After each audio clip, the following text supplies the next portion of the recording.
Happy birthday to us. Happy birthday to the 10-8 motherfucking round. For 1 year now and counting, I am Zach from Filthy Philadelphia, joined by the fresh off the beach John Boy down there in sunny Fort Lauderdale, Florida. John Boy, we're a year into this. Happy 1 year, man. Looks like we made it. That's big stuff. 1 year grinding, doing the pod. Who I would have think thought? Who I would have think thought? Faith said it best, when she said, they said I'll bet they'll never make it. But just look at us going strong. Just add some fuel to the fire. That's all that is. That's all that is. That's 1 year of fuel on the fire, and I am just here for it. I love it. Big shout out to the homies who have been with us since day one. Obviously, that's more than anything that's who we're doing it for. Love that. Did you think we'd get this far? Tell the truth. Dude, absolutely. We're just getting started, too. That's what I like to hear. That's exactly what I like to One hear. year and we're just getting started. We're just getting started. If you're out at a Miller's and you see the 10-8 boys, you want to maybe send over some pull and pop donuts, you want to throw a little candle in there for a year, we'll invite you to the table. We'll invite you to take part. Yeah, wow. And the 1 year episode, what an episode to do it on. We got a lot to do today. Yeah, man. Did you watch the I did. What a card. Very thoroughly satisfied with what unfolded last night. With maybe one exception, but we'll get into that real soon here. But yeah, man, overall, there were at least 3 fights that I thought could have won fight of the night. So when you have a hard time choosing who should get the performance bonuses, it's usually a great card. And I definitely had that issue last night. Yeah, I agree. I agree wholeheartedly. You want to just get into some takeaways? Yeah, let's get into it. There's a lot to talk about. There's a lot of moving parts now, a lot of changing hands. We got some work to do. You want to get us started? Yeah, I'll start it off. Love it. Should I just get right into it? Just get right into it. Let's just pull the Band-Aid off. My first takeaway for the day is I think if Daniel Cormier suited up and went into the ring, he could have beat Ciryl Gane last night. Completely agree. Like steamrolled him. Yeah, completely agree. I don't know what that was. Yeah, I mean, pretty much zero fight whatsoever. 3rd fastest finish in heavyweight history. Not to take anything away from Jones, but I mean, come on. There was a lot of people were a little bit stunned at what happened there for that big of a fight and that big of a spotlight. It was a questionable performance on Ciryl Gane's part. Right. And I don't even, I think your takeaway is the right one, because what else can we say about that fight? Yeah. Ciryl did not look like the Ciryl Gane that we had seen before. He did not look game. He did not look ready to go. I think Jones took 1 strike for the entirety of the fight. It was, honestly, it was not disappointing in the sense that, like, okay, you get an exciting fast finish. It was disappointing in the sense that I have no idea what John Jones still looks like at heavyweight. Yeah. I don't think John Jones needed he didn't need another 40 pounds of muscle to do that last night. No strength, no heavyweight power put into his victory over Ciryl Gane last night. He took him down, mounted him, and put him in a guillotine. That was it. John Jones at 205 could have done that just as easily. Yeah, no, I couldn't agree more. It doesn't answer any questions with Jones. I think we knew he was going to be strong. That was never in question. We see his workout videos. You could see that he kind of manhandled Gane when they kind of clinched up. But we didn't see enough, right? We didn't see the cardio. We didn't see him throw a lot of strikes. I don't know how many strikes he threw, but it couldn't have been more than 5. Gane overextended on an over left hand and just got clinched up, taken to the ground, and it was over before it even started. So that might be a case of the lights being too big for Ciryl Gane, though, because he did kind of look like deer in the headlights a little bit. Yeah. I understand why John Jones came out second, but I also don't, because Ciryl Gane was the #1 heavyweight contender in the world. I get the star power, but that's not really how it works. That was an interesting decision to make. I get it why it happened, but I don't know if it should have happened that way. But yeah, man. Jones Stipe in July. I mean, Jones Stipe in July, my excitement levels are high, Yeah. but and I'm, and look, I'm sure down the line we will find a more analytical way to look at it. But they're talking about Jones opened as a huge favorite against Stipe, and the only thing I can assume is that it's disrespect on Stipe's name because it can't be as a reverence for Jones' skills. At the finish, it looked like Jones obviously had mounted Gon. Gon was stuck up against the cage. Okay, that's a bad spot to be in. But it looked like Jones didn't have the guillotine choke. Gon was able to pop his head out, and then it looked like he almost gave his neck back to Jones just to be like, "Get me the fuck out of here. I'm done. I don't want to be here anymore." He really did not look like he wanted to fight last night. He really didn't. So, I'm stoked. You know, it's I guess it's goat versus goat, right? The greatest heavyweight of all time, Stipe Miocic, other than Francis Ngannou, versus John Jones, International Fight Week, the 30th anniversary of the UFC. That's great stuff. But what else do I say about it right now?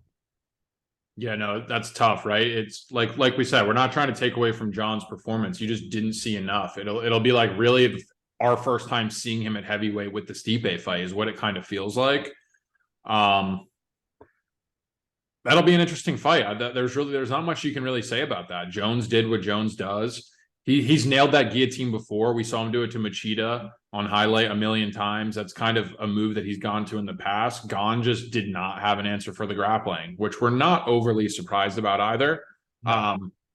But just to go out like that, what was a little bit of a head scratcher for me. Yeah, I'm left wondering. Kind of a bummer. I like Gon. I think he's a fun heavyweight. He's big, he's athletic, he's fast, he's got a gas tank. I think he's good for the heavyweight division, but that was not his best by far. No. Yeah. What do you got for me? Number two, Z. My first takeaway of the night. Mm-hmm. I cannot put into words how high I believe the ceiling is on Ian Gary, and I'll tell you why. Ian Gary obviously beats Kenan Song last night, beat him in pretty convincing fashion. Kenan's face at the end of that fight looked like it had been put through a meat grinder and turned into ground beef. All of that, stellar, as predicted on the 10-8 pod. What blew me away about Ian Machado Gary last night was that he got rocked in the first round. I mean, rocked with bad intentions by a heavy hitter. And I thought, oh shit, this is going to be a problem. He didn't just battle through adversity, he didn't just stick to his game plan and execute. I was watching and it actually looked like Song was throwing a left hook Mm-hmm. off of Gary's flurries, right? Gary would come in with a 2 to 3 punch flurry, and when he went to back out, that's when Song hit him with the overhand left. So Song kept going, or Kenan kept going back to that for the rest of the fight. And Gary looked like he adjusted mid-fight to account for that left hook. So when he would back out, instead of taking one step, he took two. He was able to pull Song's hand away from his face so he could split the guard with a jab up the middle, which is what did most of the damage. I was blown away by Ian Gary last night. Yeah, and it's always good to see a guy overcome a little bit of adversity, especially when we've never really seen him go through it before. He did get sat down. He got dropped by a left hook. Yep. His lights probably went out for a little bit. He got up and he responded well, man. That jab looked even snappier and sharper in the second and third round. He made the necessary adjustments, and it was like one of those shots where it's like, oh, we're in a fight now, and that's exactly how you want to see a guy respond in that situation. I'd like to see him against somebody a little bit higher caliber than Kenan Song, but nonetheless, good win for Gary. Who do we give him next? Who does the UFC match him up with at 170 pounds? That's a tough one. So we talked about this a little bit last night. I think had Brady not already been booked, I think Brady might be a good one. I think you suggested the Leech. That's not bad. The Leech has a fight with Chiesa, and then depending on the outcome of that, that might be a good one. I'd watch that, yeah. I mean, the Leech and Gary is going to be a really fun stand-up battle, right?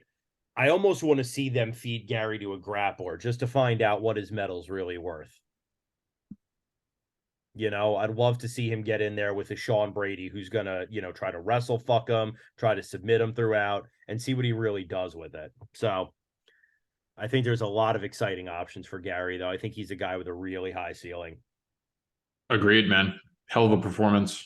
Yeah, great performance. What do you got, numero dos? Numero dos. I feel even better about Aaron Blanchfield being the champion now Yeah. at flyweight. No knock to Grasso because that was a hell of a performance. She was definitely game throughout that entire fight. I did think Shevchenko was up when the submission happened, but nonetheless, she was landing combinations. She was even holding her own a little bit in the grappling, which surprised me. I mean, the reaction time to hop onto that rear naked choke was ridiculously fast. I mean, super, super impressive against somebody like that. It's tough, right? Because it's like Bullet probably deserves a rematch just because of how long her reign has been. If there's anybody who deserves an immediate rematch, it's her. But there's a part of me that just wants to see Blanchfield Grasso right away. Yeah, I don't think I'm gonna here's the thing, and I'm gonna tell you what I think. Um, I don't think they're gonna do the immediate rematch with Grasso. I don't. And I think they're right not to. I think not because of the deserving nature of Valentina Shevchenko's reign, because I think it's a better business move not to. Because I think you're absolutely right. I mean, I think Blanchfield mashes Grasso. I think she's gonna go in there and absolutely take care of business. She's gonna take that strap off of Grasso, and then I think you can sell the fight that Shevchenko's coming to reclaim that belt from the young upstart Aaron Blanchfield. And I think that drama writes itself right there. That fight is going to be lights out. It's going to be electric. And I think I in the agree. long run, I think this is going to be a good thing for Valentina. I really do. I think she needed this loss to kind of refocus her energy. She looked like shit in her last fight. She really did.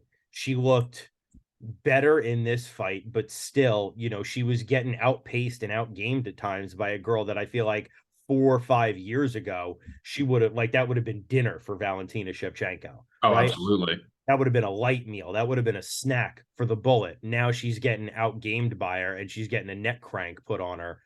I think this is going to be a good thing to refocus Valentina's energy. She did the post fight interview. Doesn't sound like she's going anywhere.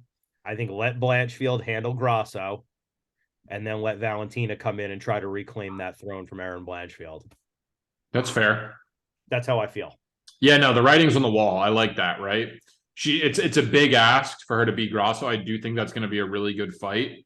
And then you're right. And then Bullet can get, she can get back in the groove. She's got a little bit of a fire lit under her ass now, coming off of a loss. It's been a minute since that's happened.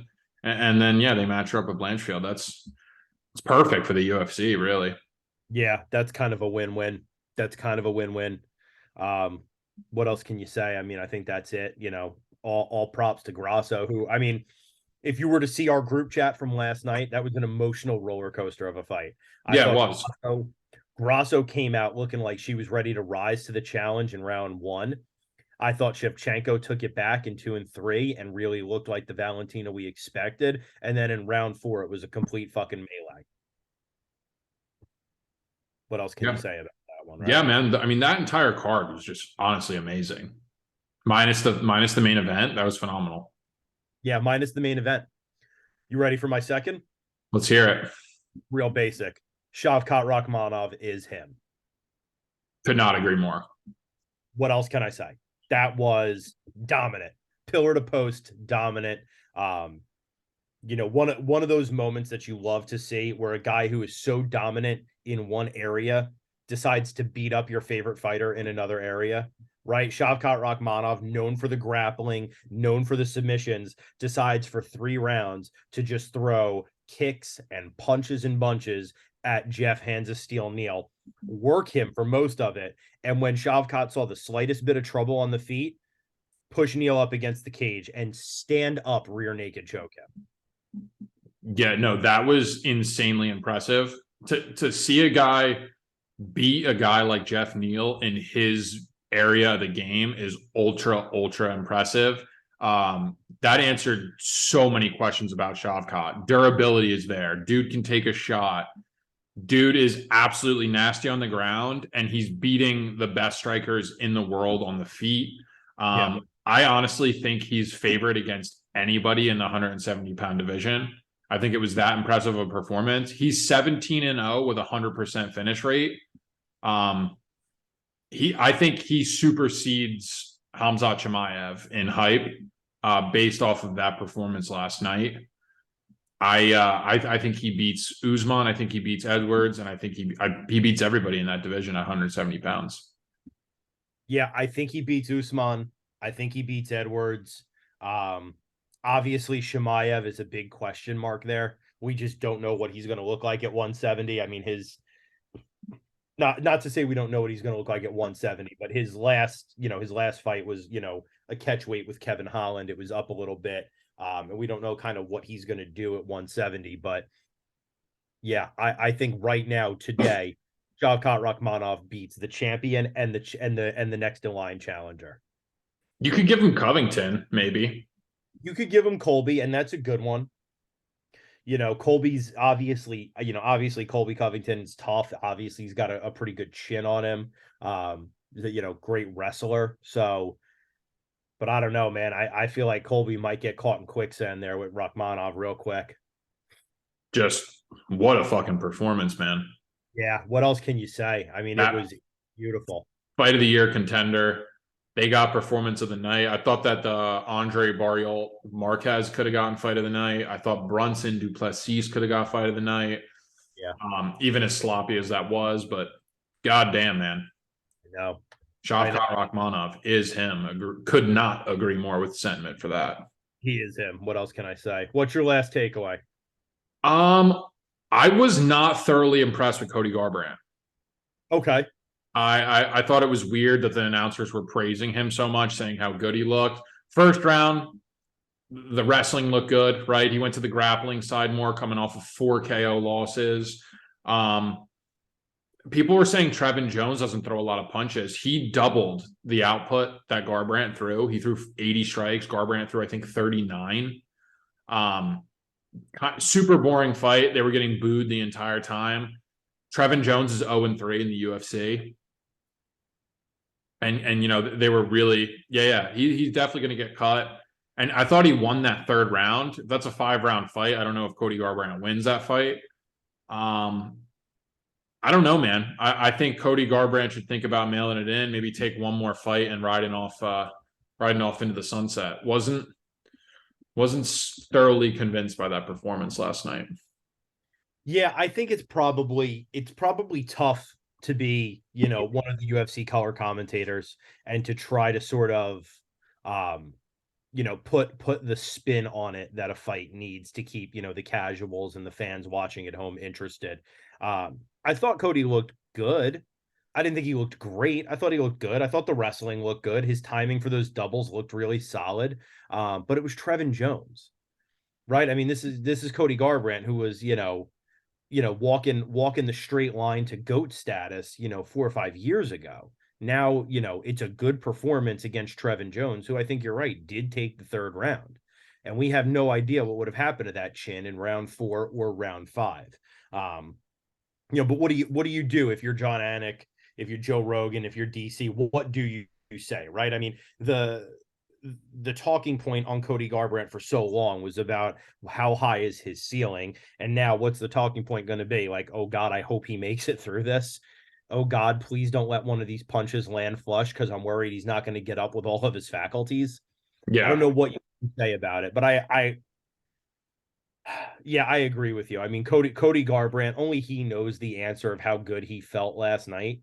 And if he felt like that Trevin Jones performance can be duplicated against better fighters, then let's see it. But if you think like, listen, I survived the Trevin Jones late third round onslaught, maybe I take one more soup can and I ride off into the sunset, it would not be the worst decision you ever made.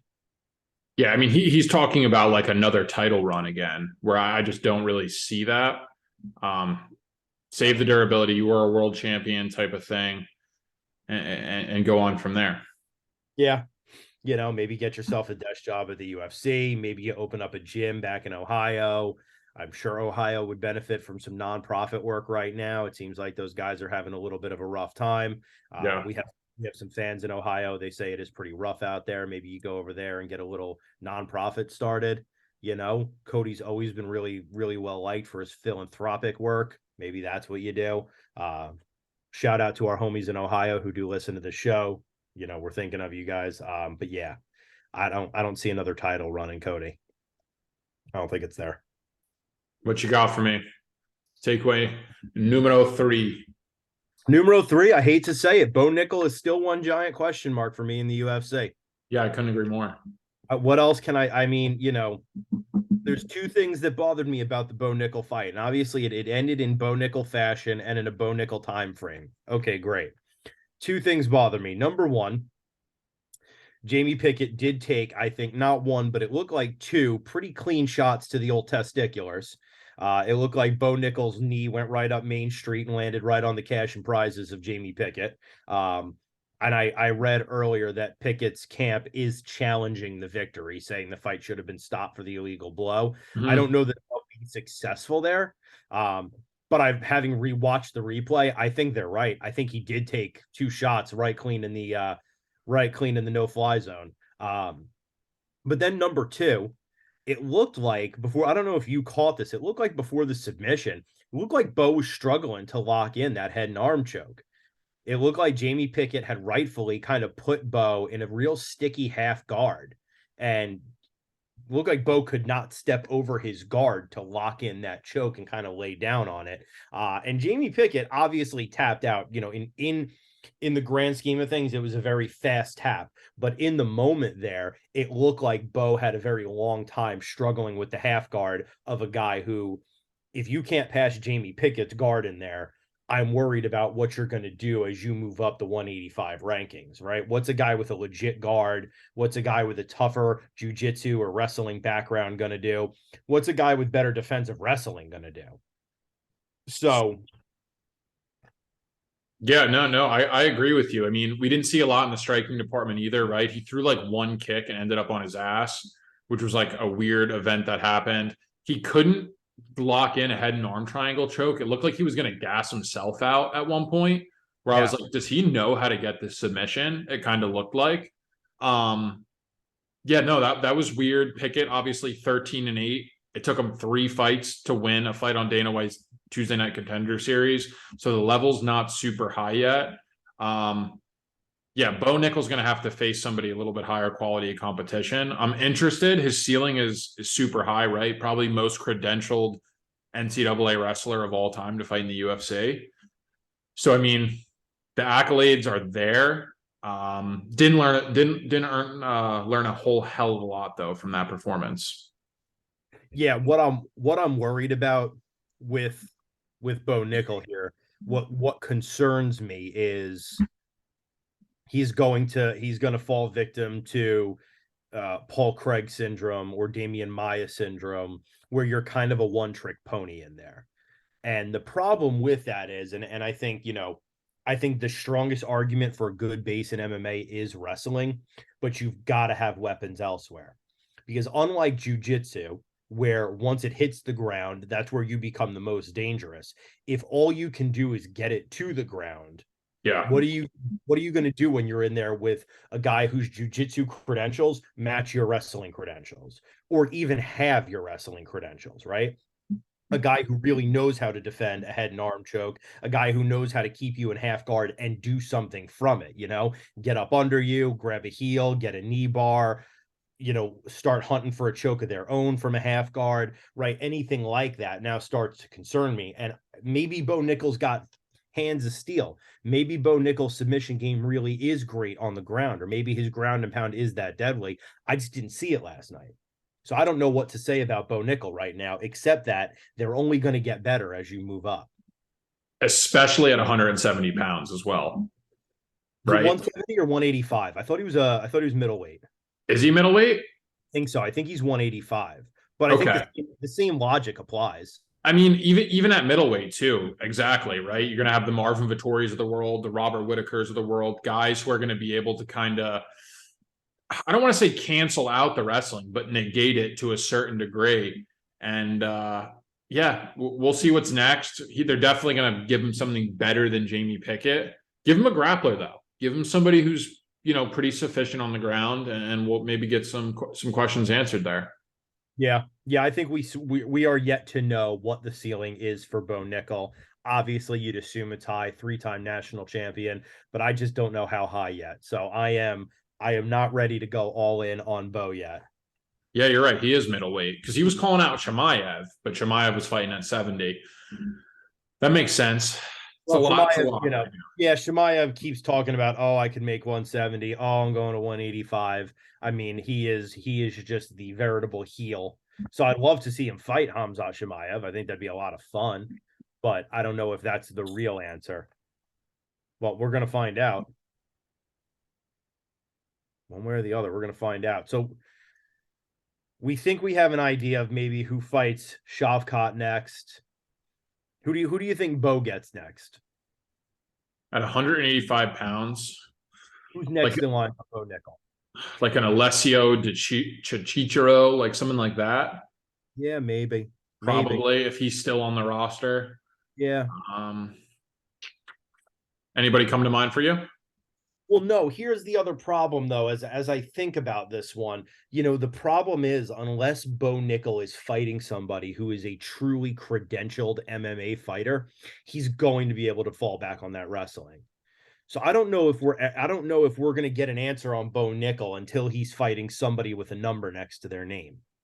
I know this is his UFC debut. I know that's probably an unfair burden to put on Bo, but you have to imagine, right? The Jamie Pickett's of the world, the DeChicharos of the world. These guys may be good MMA fighters, but the MMA credentials they have are not going to match the wrestling ability that Bo Nickel has.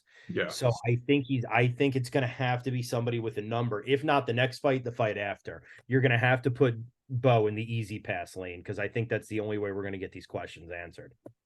Yeah, middleweight's kind of thin, and then a lot of the guys are striker oriented, right? Like you got Yeah. the Pahea, the Adesanyas at the top of the game. He does have a clear path to the top, but I mean, he's going to have to get. It's going to be the Marvin Vittori or a Robert Whitaker style matchup. I think that's going to really answer some questions on him. Yeah. Yeah. If not the next fight, the fight after, maybe you give him Vittori and maybe we find out where his medal really is. Maybe we go from there. That's a lot. That's a lot. Very quickly, maybe Strickland. Strickland.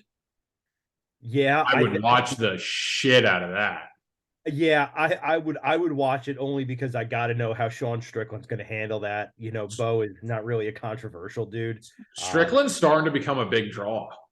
He is. He really is. People are tuning in to watch that fucker say stupid shit. Yeah. Yeah, I mean, I think there's a good chance he gets mashed by Bo Nickel's wrestling, but I'd be interested to see it. Yeah, if he couldn't get Strickland down, though, I feel like Strickland would have a field day, right?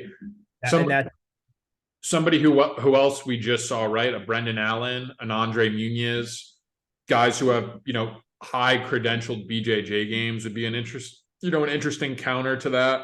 Yeah, I agree. So who do you like? Who do you like for Cody? Who do you like for Cody No Love next? What's his next fight? At 135 pounds, like Mario Bautista, maybe. Okay, fair. Somebody like that, up Fair. and comer. Maybe make that Julio Arce fight that fell through originally. Not a bad Don't idea. don't throw him in with the big dogs just yet. Give him one more, maybe one or two more before we get to that level. But I mean, Mario Bautista is no joke either. He's going to be actually fighting on the card we're going to talk about next. So that fight could line up in terms of time. Yeah, it could. Who do you like for Ian Gary next? Did we already talk about Gary? We touched on the Leach matchup. I would like to see him. You want to see him fight a grappler? I'd like to see him fight a striker again. Maybe like a D-Rod or a Leach type of matchup. D-Rod's not a bad idea. D-Rod's not a bad idea. He's a tough customer. Well, we didn't talk about him in our takeaways, but who do you want to see Manny Gamro fight next? Damn, Manny Gamro. That was a good fight, man. Jalen Turner put up a good fight. The grappling, like we talked about, was a little bit too much Yeah, for him at 155 pounds. But maybe like give me like a Justin Gaethje, Gaethje, that'd be fun. That'd be fun. Gamro Gaethje, Yeah, right? yeah, because I think Gaethje's like a better Jalen Turner. I think he's a better fighter, but he's got a lot of the same weapons. He's always down to brawl. So Gamro's gonna really have to hope he can not just take you down, but hold you down there. I think that's a good fight. I Maybe like. the loser of Gaethje Rafael Fiziev Okay, gets Gamro. I like that. Yeah, Yeah, yeah, I'd watch that. I'd tune in for that one. for sure. And even Jalen Turner. I mean, I wouldn't mind Jalen Turner fighting a striker now either. No, I feel no, like Jalen Turner would give like Justin Gaethje problems. I think there's potential. I think Gaethje gets it done, but I think that's one of those ones where you're going to be holding your breath the whole time. Just the length. When a guy's that tall, Yeah. it's it's a tough to engage in that striking battle. Well, let me ask you a question, John Boy. I heard a rumor there's fights again next weekend. Is it true? There is. We're taking no days off either, so you best believe we're going to cover it. Obviously. Yeah, man, we got a good main event here. We do. We do. We got Piotr Jan taking on Marab Dvalishvili. It's a good Yeah, that's a good fight, man. fight. You could make the argument that the best 135 pounder in the world is fighting this weekend You could make that argument. with Jan and maybe Marab. We'll see, but that's a really good fight. I think the winner of that is definitely going to be, in the title talk contentions once Aljo and Cejudo and O'Malley figure that all out. Even you got Vera up there too. 135 might be the most talent rich division in the UFC right now. 135 is nothing but fun these days. It's just monsters everywhere you look in that division. Who do you think the favorite is here? I think the favorite's Piotr Jan. You'd be correct. Minus 250. Merab Dvalishvili plus 190, right around 2-1 underdog. Yeah. Hmm. Yeah. Who do you like here? Who are you rocking with? This is a 5-round fight. That's one thing to take into consideration. If this is a 3-round fight, I'm definitely going Piotr Jan all the way. But because it's a 5-round fight, Merab Dvalishvili is the definition of a machine, cardio, gas tank, pace, unlike anything I've ever seen. The guy does not slow down. When he starts out hot, you're like, there's no way he's going to be able to keep this pace and volume up, and he sure as hell does. It's a thing to behold. But I think Jan's a little bit too clean in the striking. I think if he can stay off the mat, he's going to be able to land a couple of big shots. We saw Merab hurt in the Marlon Moraes fight where it was that close to being stopped. Another referee would have stopped it. So for that reason, I think Jan's got a chip on his shoulder and he's going to be just a little bit too much for Merab, but I think it's going to be an absolute banger. Yeah, so obviously Jan's going to have that chip on his shoulder. That chip is doubled because he's coming off of a very controversial loss to Sugar Sean O'Malley. A lot of people, including myself, thought Piotr Jan won that fight. So he's going to be looking to avenge that and kind of re-cement himself as that dude at 135. And then he's coming off of that sort of weird 2-fight kind of swing with Aljamain Sterling, where he was winning the first fight, threw an illegal knee, got himself disqualified, lost a split decision where Aljo kind of, was a backpack for most of that fight. I got to imagine Jan's coming out to make a statement here. I really do. I think he's going to come out to re-cement himself as that dude. And for that reason, I think it's a Jan kind of night. Yeah, one thing to keep in mind is Merab is Aljo's main training partner. They're fighting out of the Serra Longo team. So this is a camp that's super, super familiar with Jan. They have 2 wins over him, one being a DQ, the other one being a controversial split. But, you're talking almost 50 minutes of cage time with a guy, a similar opponent. And I've seen interviews with Aljo saying that Merab gets the better of him at camp and Marab is absolutely no joke. So, the line is interesting. The value is tempting on the Marab side. I'm not gonna lie, Yeah, I could see that. it really is. I could see that. But we'll see how they look at weigh-ins. But right now we're team Jan though. Yeah, right now I'm Team Jan. Maybe what I'm gonna do is I'm gonna go find Sure Picks on Twitter. Right, I'm gonna find J Sure Six. I'm gonna check in with him on weigh-in day, see kind of how he's feeling, and then I'm gonna circle back, maybe make my decisions. I'm gonna definitely make a thing out of the red circle poster thing. That's gonna be a thing from now on that I'm just gonna post. So keep an I eye out like for that. I liked it. A lot of the fans liked it. Joey on one, North Star resident bad boy Joey on one kind of commented in. He loved that you did it. He didn't agree with your picks. He was very mad at you for picking against Bones Jones, but he was engaged. A lot of other people were loving it. So you guys got to stick. You got to stick with Jay Sure Six, Sure Picks. I mean, you got to rock with the boy because he's going to tell you what's what. Yeah, man, if your picks line up and we're both feeling the same thing, let it go. If you disagree, I love it too. I love to hear the opinions. I got a ton of hate with the John Jones slander, but that's what it's all about, man. That's what it's all about. It's a great sport. Anything can happen. And, you know, You know, at the end of the day, I'll say this, especially for John Boy, but I try to include myself in that. We're always going to show our math, right? If we're picking Cyril Gahn over John Jones, we're going to tell you why. We're going to show you our math. We're going to let you into what we think, and hey, look, it's a fight game, baby. if I went with my picks on the 10-8 pod, because on the 10-8 pod, I was with Jones. I started with Jones, and as the week went on, I kind of got off of him because the general public scared me. Everybody was so on the John train that it kind of gave me like, whoa, wait a minute, is this a trap? And I backed off. So maybe I should take a little bit of my own advice. And when I'm doing breakdowns in the 10-8 round podcast, and we're really breaking it down, we're really talking about it, maybe I should just stick with that and not fucking overthink shit during the week, Zach. Shakespeare would have said, "To thine own self be true," John. It sure as hell would have applied this weekend, that's for sure. It sure would have.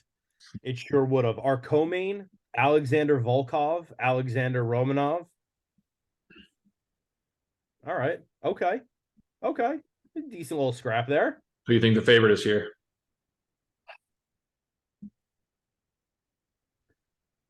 This might be a hot take. Okay. Maybe it's not. I think the favorite should be Volkov. It is Alexander Romanov, Okay. but I agree with you. I think that this is one of those positions where Romanov could be a fade. He's a slight favorite. He's minus 135, Volkov plus 115. Okay. So not a huge favorite, but we'll get into it. I'll tell you. But there's one thing. The only reason I'm not pounding Volkov as a dog right now is because of his quick submission loss to Tom Aspinall. I don't know if you remember that in his second to last fight. Yeah. Aspinall shot a takedown and subbed him like that. That's exactly what Romanov's going to do, right? That is Romanov's game plan. He needs to take you down. He's very similar to a Bo Nickel, where he has one game plan, super one-dimensional. He wants to grapple and he wants to submit you. But if he can't get you outside, if he can't get you inside 5 minutes, he gasses hard. Extremely, extremely bad gas. And Volkov is not a lengthy dude who can pick you apart at range. This could be a live bet scenario, but I kind of like Volkov here. The only red flag I'm getting was the Aspinall fight. That was about it. Otherwise, I'd be guns ablazing Volkov as a dog. Yeah, that's fair. I don't know if, the loss to Curtis Blades might also factor in there, right? Another guy who's a little bit maybe slicker on the feet than your average, or slicker on the ground than your average, or getting it to the ground than your average heavyweight. And I mean, the math, right? The math would tell you that Romanov is probably the right pick here, but I don't know. I look at the resumes and Romanov might have the same game plan as Tom Aspinall, but I don't know that he has the same game ability that Tom Aspinall does. I agree with that. The thing with Volkov is he's one of those guys you just don't know what you're going to get. He either looks really, really good or he looks like he's in quicksand. I think that this is a really winnable fight for him. We'll just put it like that. I think if he can stave off some of the takedowns, not even all of them, just get outside that first round, have Romanov take those big, deep breaths going into the corner.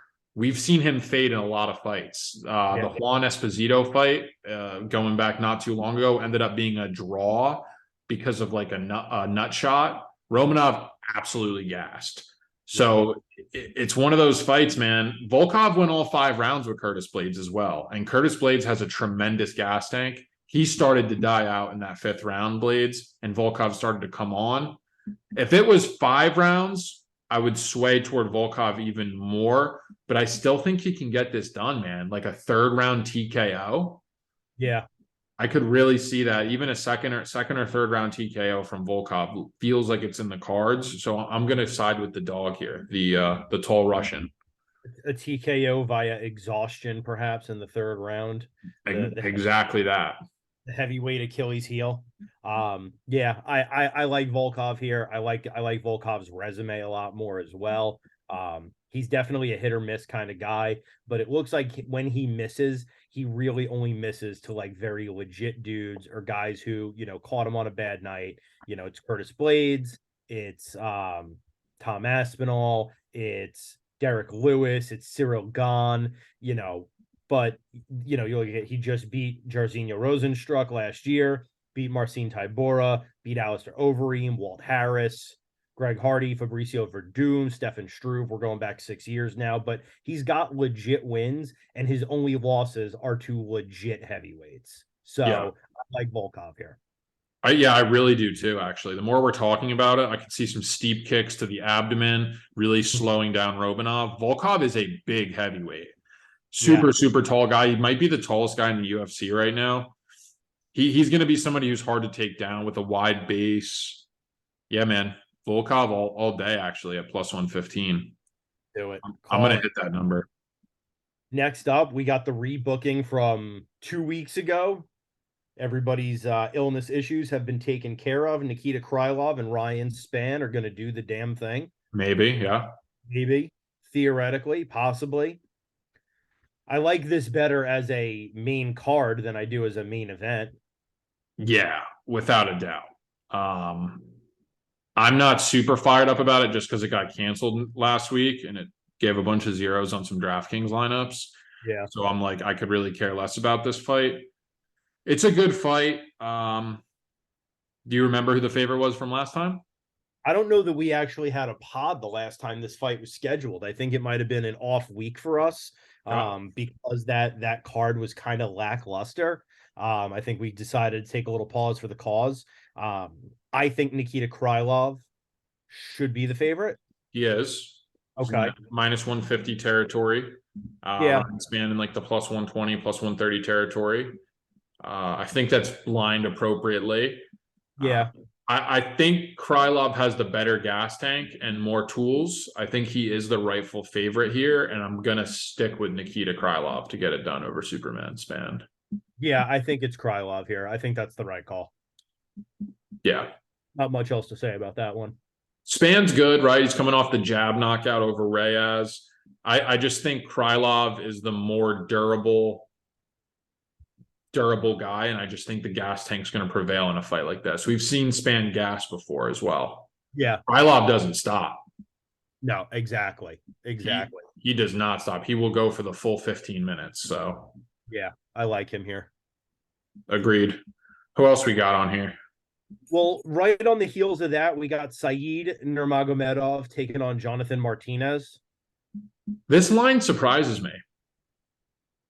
I have to imagine the guy with Magomedov in his name is the favorite. He is the favorite. Only minus 200, though.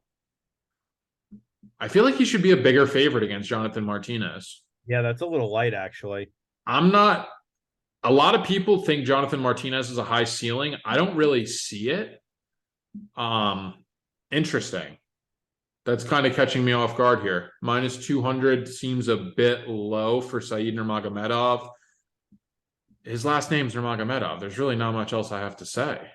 Right, and his only loss in the UFC is to Ronnie Barcelos. who's a monster. Right, who's a real fucking tough customer. Um, I don't know. And then Martinez has losses to Davy Grant, Andre Ewell, who else? Andre Ewell. He has a loss to Andre Ewell. He does. Yeah, split decision loss to Andre Ewell back in 2020. That's not that long ago. Andre It is pretty long ago. Yeah, I mean Matt Schnell in LFC, but that was via DQ, so I don't think we count that against him. But I mean, his 3 losses make me think he should not be anywhere nearing the line on a Magomedov, especially not a Nurmagomedov. So I feel I feel comfortable with Saeed there. Yeah, this is the first card in a while where I look at the lines and some of these spreads and I don't understand. I think that some of them are off. That's usually a good thing because last week I thought everything was lined up right and I got kind of banged around a little bit. So, interesting. I'm going to side with Saeed Nurmagomedov here. I don't think he's one of the best Nurmagomedovs. I think Umar is the guy that's going to carry their Nurmagomedov name opposed to Saeed. But still, I think he has the tools to get this done over Martinez. I think he should be a little bit bigger than a 2-1 favorite. Yeah, I would agree. So yeah, my pick is pretty obvious here. Yeah, rightfully so. And Not a bad card. Not a bad card. Not a bad card. Not a bad card. I mean, I think once we get past those fights, you got to start jumping around a little bit. Rafael Asuncao is taking on Davy Grant a little bit further down the card. That's the one where the line surprises me. Really? Yeah, who do you think the favorite is there? Let's see. I mean, I'd have to imagine it's Davy Grant. Really? That's what I would think. Interesting. You're going to tell me nay? You're right. I don't agree with that though. I mean, look, Asuncao, his last win is Victor Henry last year. That was a great win. Great win, but before that, he lost to Ricky Simon, Cody Garbrandt, Corey Sandhagen, Marlon Moraes. Murderers row. Yeah, but it's 5 murders. Davy Grant just got his ass knocked out by Marlon Vera, didn't he? Recently, I think so. Yeah, 2021, and then he lost to Adrian Yanez after that, and then he beat Louis Smolka last year. A win over Louis Smolka and you're 170 over Rafael Asuncao. Asuncao got to be 40 years old. That's the only reason. This doesn't make him. He is 40 years old. Bang. Okay, so that makes a little bit more sense. Davy Grant's 37 now. True. You know what else is interesting? Asuncao does have a split decision victory over Aljamain Sterling. And he does have, it's 6 years old now, but he also has a split decision victory over Marlon Moraes. A victory over Rob Font in 2018. I don't know. You might actually be talking me out of my initial position. Dude, I mean, his losses are literally Marlon Moraes, who challenged Henry Cejudo for the belt after that fight. Corey Sandhagen, killer. Yeah. Garbrandt caught him with that absolutely disgusting right hand with like a second left in the second round. One of the nastiest knockouts you'll ever see. And then Ricky Simone, who's been on an absolute tear.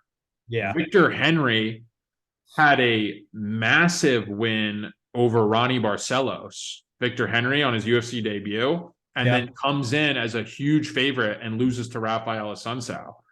I think that there are levels to this game, and Davy Grant's minus 170, Rafael Asuncao plus 145. That's definitely an intriguing line for me, and I'm going to ride with the 40-year-old Asuncao here. I think you convinced me. I am riding with Asuncao. I just think this type of fight that he's going to fight, it's not going to let Davy Grant fight to his strengths. Grant's a brawler. He likes to engage in a firefight. I think Asuncao spaces it out a little bit and shows off his technique and gets it done here. There's a couple of dogs I'm circling. The dogs might be barking this week, Zach. This could be a dog's barking kind of week, and we've been due for one of those. So this could be the week to see it. Give me Asuncao. Who else you like on this card?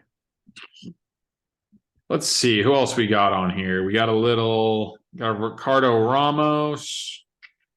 We got Mario Bautista. I don't know why they're dropping in the goat or the lamb from Jurassic Park and Guido Canetti here. Yeah, I don't Fighting either. Mario Bautista. That's going to be one-way traffic. Minus 1,000 Mario Bautista. Massive favorite against Guido Canetti. We've got Tony Gravely. Shout Yeah. out Upstate Wrestling alum. He's fighting Victor Henry. Yes, he is. Coming off of the Asuncao loss. That's a good fight. What else we got on here? Ariana. Ooh, I got a good one for you. You want to talk about Ariana taking on JJ Aldrich? Yeah, who do you think the favorite is there? Ooh, this is a tough one. I am going to say the favorite is JJ Aldrich. Minus 250. Doesn't that seem a little wide? A little wide. Some of these odds seem a little bit wide over here, but I think she's the rightful favorite over Lipsy. I think that she can wrestle. She has a little bit higher fight IQ, but minus 250 seems wide, man. Lipsky also has a loss to Antonia Shevchenko, and I'm not liable to want to bet on anybody who lost to Antonia Shevchenko. It's one of my buttons. It's one of my cues. My feelers go up on that one. No, you're not wrong. You know, she's 1-3 in her last 4, lost to Priscilla Cahochera, beat Mandy Bohm, lost to Montana De La Rosa, lost to Antonia Shevchenko. Yeah, I think it's kind of a must win though for her. I would say it's definitively a must win for her. Yeah, she can get it done over JJ Aldrich. I think it's probably all she wrote there. JJ Aldrich is good, but yeah, minus 250 good? Maybe not. I think she's the rightful favorite. I do too. That number seems a little crazy. We got Ricardo Ramos, Austin Lingo. Yeah. It's a good one. I like Ramos there. Pretty good card though. Not mad at it. No. Not mad at it. Definitely going to do a little bit of recouping from this week. So I'm already exactly. You know, this is the one where this is the cuddle after. You know, this is throwing the arm over. Maybe you're throwing on 30 Rock or the off or something. You're getting ready for bed on this one. This is one to get comfortable with. And you need your energy because we got some big cards on the horizon. So just chill out, build the bankroll. Yeah, exactly. Eat some cookies and milk. That's it. Maybe grab a Prime energy water from the Paul brothers to replenish your electrolytes. They're decent. They're actually not bad. The Prime drinks. I had the grape one. Not bad. It was all right. It was okay. Yeah, it was okay. I think it's the coconut water that I like. Yeah, I like coconut water. I've always been a coconut water kind of guy. I don't see much difference between Prime Water and Body Armor, which was the last water supplier to the UFC. Like, I don't see pretty similar products. I don't know. Prime maybe is a little bit better, or maybe a little bit cleaner of a product, which I guess is a good thing. Okay. Maybe. I could get there. I guess it's better than Monster Energy Water, which is a product that seems like it shouldn't exist. Now I'm thirsty. Now I want to go see what's in my fridge.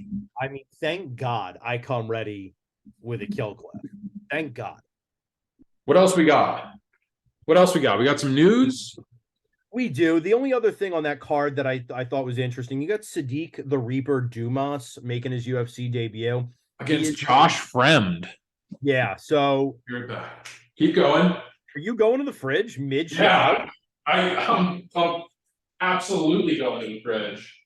I mean, this is how our fans know we consider them family. As you got up for a little hydration break mid pod. I love it. You think I'm going to be parched while I try and give the people what they want to hear? That's fair. There are 5 intensive minutes left in this podcast. There you go. Well, BioSteel. I don't know what that is. I'll be honest with you. I don't know what it is. Yeah, we got a little Josh Fremd Dembus. I think so. I follow Sadiq Dumas on the socials. He seemed like a pretty interesting follow. And And I don't know if I don't know if I'm doing the inside baseball thing here. If the Sharks in Vegas want to call me up, it seems like from following his social media, Sadiq Dumas might have some like personal stuff going on in his life. It's un- Really? it's unclear to me what it is. It was like one tweet this week I saw from him that's, it seemed like he was, I don't know what, and I want to be clear, I don't know what he was being accused of, but it seemed like someone in his personal life had levied some accusation against him for something. It seemed like it was maybe on his mind a little bit. People in his comments who seemed to know what was going on were saying, fuck the haters, keep doing your thing. I don't know. Anytime somebody needs to tell you like fuck the haters, bro, I feel like there's something going on in your life that's occupying your mind. Interesting. I don't follow Dumas like that. So it's something I'm going to have to look into. But who do you think the favorite is in that one? I think the favorite is Sadiq Dumas. Minus 140, Josh Okay. Frem plus 115. All right. Another close one. Well, I mean, I haven't seen enough of Fremd or Dumas, though, to really feel confident about one or the other. so Fremd has a loss to Trayshawn Gore Ooh. and a loss to Anthony Hernandez before that.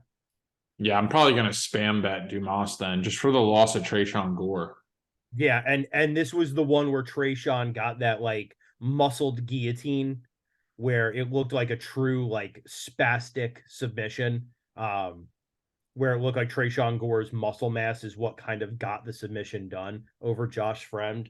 I mean, Sadiq Dumas is 7-0, but I don't know the quality of those seven. So if he beats Josh Fremd, okay, welcome to the UFC. Now you're 8-0 with a win over a UFC fighter. Maybe not a great UFC fighter, but a UFC fighter. But yeah, he's one of those ones I just don't know enough about him. I've been following him on the socials.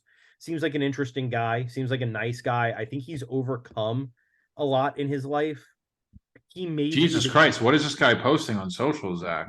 Dude, a lot. And I think if memory serves, and somebody who remembers the Contender Series could check me on this, there was a Contender Series guy who won his fight who had been shot at one point, maybe.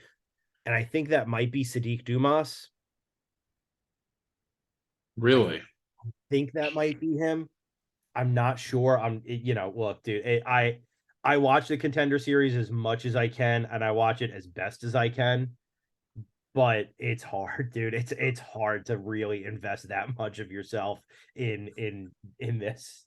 I think you might have just sold me on Dumas. Are you sold on? Have I made you a Dumas fan tonight? I mean, guy's got some trials and tribulations on his socials. He was shot and survived it, and he's a slight favorite against Josh Frem. We might have found the play of the card, honestly.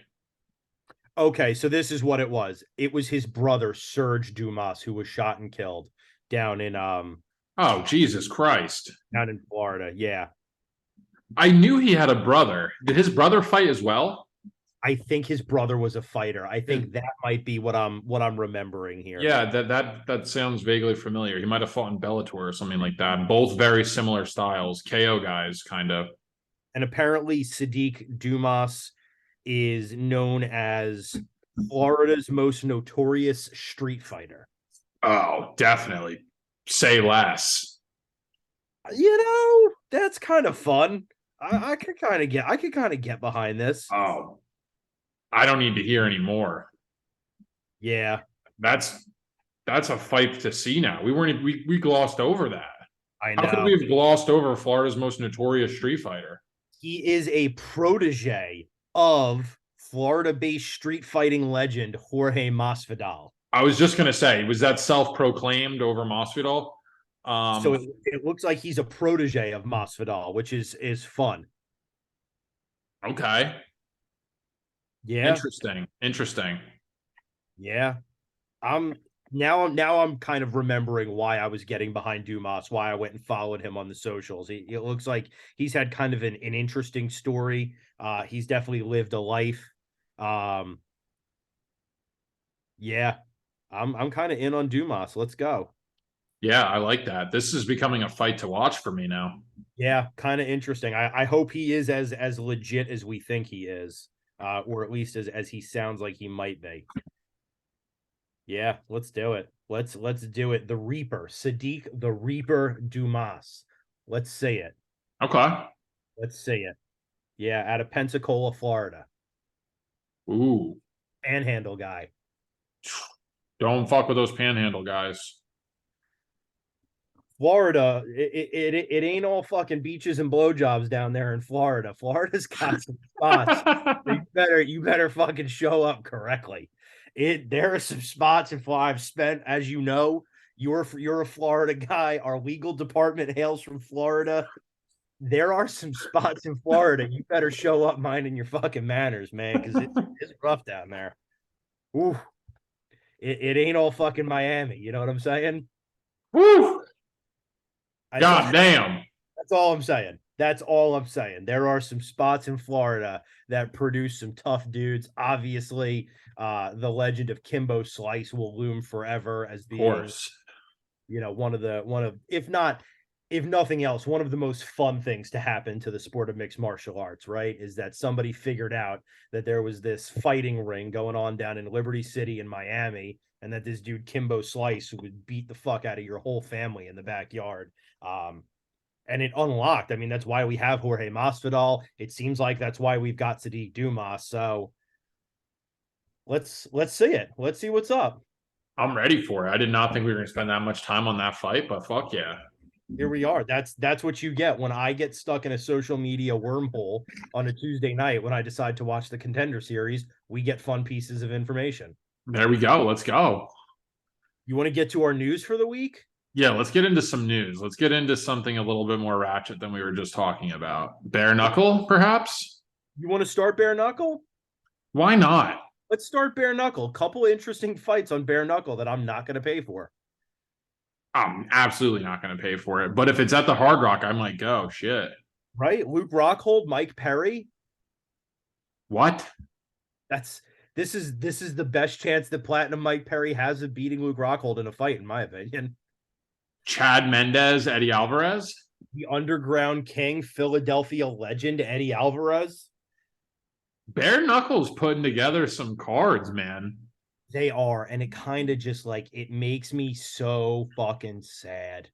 It's an interesting card, but like, dude, I don't want to see Eddie Alvarez and Chad Mendez bust each other's shit open in bare knuckle FC. Why? These guys are legends. These guys are legends. I want to see them do a Fury grappling card where they throw a little wrestle jitsu out there. They meet and greet with the fans. They're not walking away with 18 stitches, holding their forehead together at the end of the night. I don't want to fucking see these guys. I don't want to see them any more than I want to see fucking what's his name, who's in bare knuckle now. Season 1 of The Ultimate Fighter. Why can't Diego Sanchez? Yeah, Diego Sanchez. I don't want to see these guys there. These guys are legends. Let them retire. Let them enjoy retirement. I will watch the living shit out of Mike Perry, Luke Rockhold. Yeah, fair enough. I know. Is this a hot take that Bare Knuckle FC is the second biggest fight promotion in the world? That's a hot take. I would say that's a hot take. In America, it definitely feels like the most enticing one for me to watch. In terms of like matchup value, star power, I feel like they're putting more money behind it and they're slowly overpassing Bellator. Yeah, I mean, look, Ben Rothwell's on that card. We have another UFC guy on that card. You might be right. I don't know. I can't say that I'm a huge fan of it, but you might be right. Your Greg Hardy just got knocked out. I'm surprised you're not fucking wearing a bare knuckle boxing t-shirt right now. I know. I don't know. I can't get behind it. It takes a little bit of the magic out of it for me. I don't know. It seems a little bit too Jean-Claude Van Damme 1980s movie-esque for me. I don't know. I don't mind it. I actually kind of like it. Well, did you see Luke Rockhold kind of threw a shot across the bow of the UFC when they announced this bare knuckle fight? Said he was no longer a slave to the UFC or something like that. He said something that was really kind of like took you back a little bit. Yeah, he was a little out of pocket this morning too. Did you see the call out of Mike Perry? He call out Mike Perry? Yeah, he was calling him like a little bitch, and that he better be training hard because he could never beat Luke Rockhold in any facet of fighting, including bare knuckle boxing, and he was calling him like a fat fucking shit. Jesus, Yeah, man, Luke Rockhold, I guess. Luke Rockhold, man. that's aggressive, especially considering that bare knuckle fighting was made for Platinum Mike Perry more than any other medium, more than any other system of fighting. Bare knuckle was made for guys like Mike Perry, who will take shots until your hands break on their forehead. I mean, he just beat Michael Venom Page. Right. And that was Who wild. which is nothing to like sneeze at. I mean, you're talking about one of the best strikers in the world at one time. Yeah. Yeah, Yeah. man, that's shout out fucking bare knuckle, dude. They're doing something. I don't know if I like it, but they're doing something. Have you ever been to one? No, I've never been to one. Have you? Yes. When? I went to the one in Hard Rock. I did not know. This is news to me. Yeah, it was cool.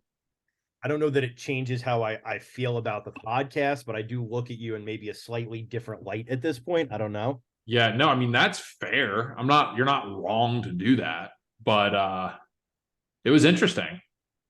Don't knock it till you try it, all right? I guess that's fair. Look, at the end of the day, if it comes to Philadelphia, am I gonna go? I can't say it definitively I won't go. I'm not gonna pay for it to watch it on television, but if it comes to my hometown, I cannot definitively say I wouldn't go. So I'm gonna keep an open mind. I'm gonna leave it alone. Those are the fights. The fans will do with that information what they will. But speaking of things that you may or may not pay money to see, after they had to rush through the prelims last night to film a scene for it, are you going to watch the remake of Roadhouse? Yep. Never seen it. Never seen the OG. That's you mentioned that off air. And I'm glad that you did because I was able to temper my reaction now. That's an absolute classic. Patrick Swayze, as a bouncer or a cooler, as he is known. Yeah. Beating the fuck out of people for an hour and a half with classic honky tonk rock and roll playing in the background. His arch enemy in the movie during their big fight, and I don't want to spoil it for you, during their big fight, his arch enemy looks him dead in the eye and says, "I used to fuck guys like you in prison." That's like the trash talk level of the movie. That's savage. Yeah. I'm just gonna say it now. Like, it's not a tip of the week. I don't want to give it that. I think it's a mandate for you to be the best you for the fans. You should watch Roadhouse before we record the next episode. Okay. Didn't Joseph Benavidez say that to Henry Cejudo? I used to fuck dudes like you in high school. If he did, it's news to me. He did. But I can tell you he got that strictly from Roadhouse. Interesting. It's all coming full circle. Roadhouse is a martial arts classic.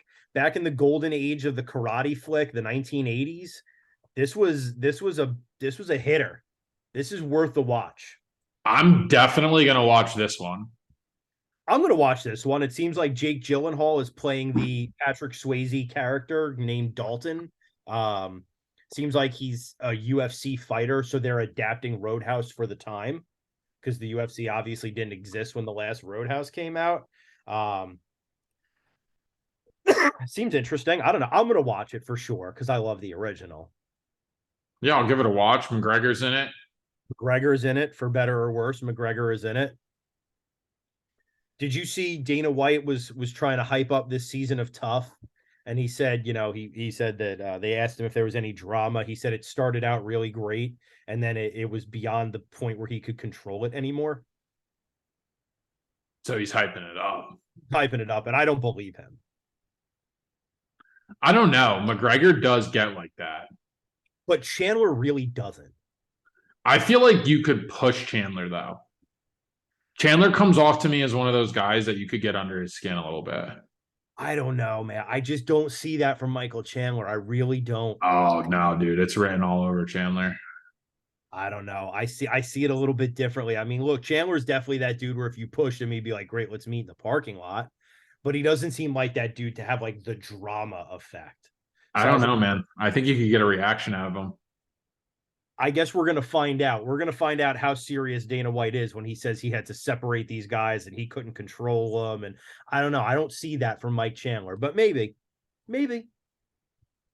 if anyone was going to get the reaction, it would be Conor McGregor, right? Without a doubt. Um, well, I saw they leaked the list of the confirmed guys on each team. Roosevelt Roberts was in there, and there was also, and I wish I would have saved the list. It looked like there was a guy named Austin, and I don't know if it's Paige Van Zant's boyfriend, Austin. Austin Vanderford? I think it is Austin Vanderford in the Tough House. That'd be interesting. He was on Dana White's Tuesday Night Contender Series, and Right. he won, and they didn't give him a contract. And then he fought for the middleweight world title in Bellator Yeah. and got knocked out by Gegard Mousasi. Yes, he did. Sassy Musasi. And then I guess he got cut, and now he's on Tough. It seems like I think he is the one who's on Tough. Yeah. Interesting. So, I don't know, when does that debut? July, maybe?